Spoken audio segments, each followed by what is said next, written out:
Poliisi okukwata Ssebuufu ne bakozi banne abalala basatu kyaddiridde abakozi abakolera ku payini okukubira poliisi essimu nga bagitegeeza nga bwe waliwo omukazi atulugunyizibwa mu kifo kino.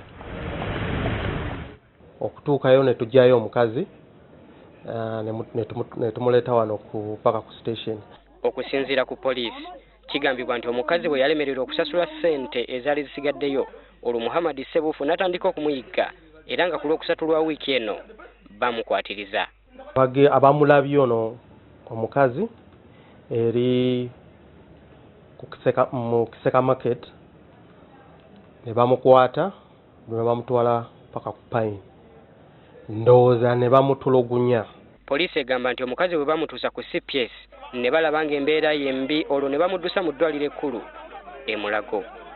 Ambulance ne mutwala Mulago naye okutuuka Mulago bweti ne bagamba nti afudde. Tutuuseeko e Mulago gye tusanze ab'enganda n'emikwano gy'omugenzi ne babako bye batubuulira. Era yamuleese yamutadde emmanju emukomera ali n'amutulugunyiza emmanju eyo.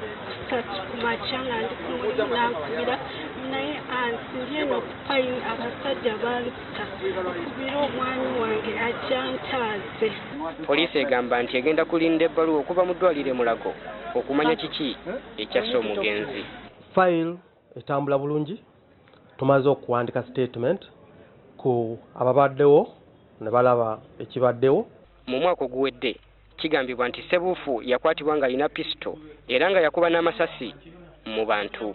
Ono yakwatibwa n'atwalibwa ku poliisi.